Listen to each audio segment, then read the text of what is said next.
Words don't describe the wilderness experience. Frustrating, discouraging, don't do it service.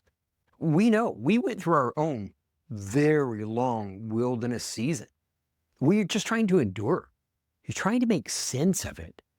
You don't see the end in sight. In our case, where you know God is speaking, but you don't even see how it can end, how it can change. That feeling of this is just life as it is now. And then finally, I came to the realization that wasn't God's intention at all. That rather than just enduring, God's actually doing something really amazing. First, we have to understand wilderness doesn't necessarily mean what we think. When you think of wilderness, you probably think of dry, desolate. But the word for wilderness is midbar. And it's a derivative of the word devar, which literally means word or matter. Another way to say it is word that creates. The spoken word that creates is the very word used to say God spoke everything into existence. That's devar. So how does that relate to midbar, wilderness? The literal translation is where God speaks, or a better way, where God is heard. The wilderness is about God separating us out, removing the distractions so that he can reveal more of himself, our deeper identity, purpose, and empowerment. That literally the wilderness, it's a pattern we see repeated throughout the Bible. And it's always preparation for that next season. So what are the aspects that we can focus on where we can, rather than enduring, we can lean in?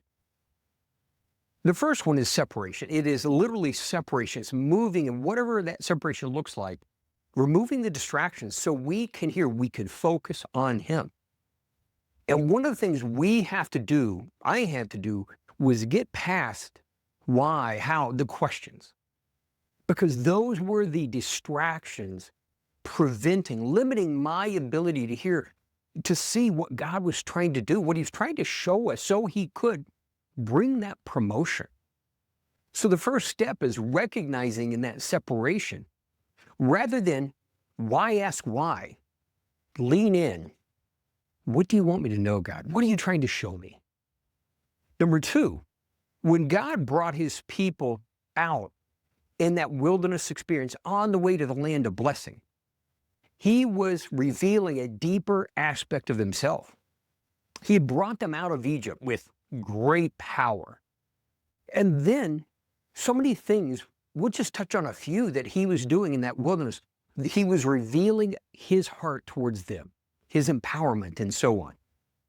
The Ten Commandments, what is it really fundamentally? God desired to dwell with his people. And he was showing them the things that created a barrier between him and them. And he was showing himself as that faithful provider daily, which we'll come back to. But he was also revealing their true identity. After 400 years in Egypt and untold number of years in bondage, he was revealing, transforming them from former slaves into sons and daughters of the living God, the God of all creation. And the same for you and I. In the process, God reveals a greater depth of who he's created us to be. And in the process, what the impact we're supposed to have. Which leads into the next thing is God was revealing more of their purpose. He had reiterated the promise that he was taking them into the land of blessing. But it was more than just for them.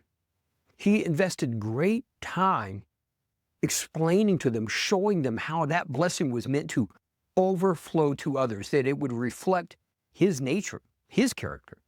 He showed them that how the blessing was to overflow to the poor, the widows, the orphans, and the foreigners in their land.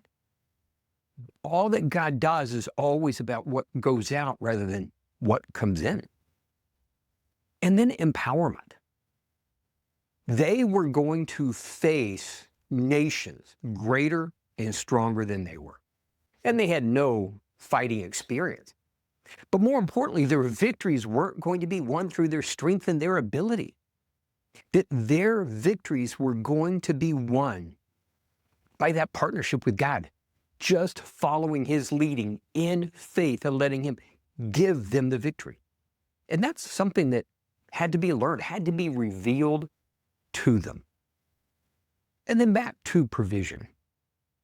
When you're in that wilderness season, God provides whatever you need, whether it's resources, whatever it is, God will make sure that they lacked nothing. That didn't mean they had everything they wanted in the wilderness season, but they didn't lack anything they needed. When you're in that season, whether short or long, God is amazingly faithful. He will meet that need, whatever it is, on time, every time.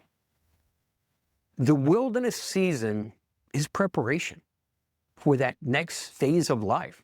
And it's the season, it's the place where God reveals, where God can be heard. He reveals himself, your identity, your purpose, your empowerment, and so on. So how do we respond? Well, we, rather than trying to endure, lean in, get the absolute maximum value out of it. Expect God to be doing something amazing. And even though, which is often the case, which was for us, you may not see how it ends, how he brings you out. The Israelites didn't know how they were going to go into the land. Wasn't the point. In fact, he didn't tell them that until they needed it. It's the recognition that God is at work. It's not random, and he's preparing you for that next thing. So lean in, get the absolute maximum value out of it. And the best you can, do so in that confident expectation that it's confirmation God is bringing promotion. And one final thought. Don't wait till it's recognized as the wilderness. Whenever you're stuck, whatever that means in whatever situation, when you're stuck, treat it like a wilderness. Lean in so God can reveal, so God can be heard, and his word can create.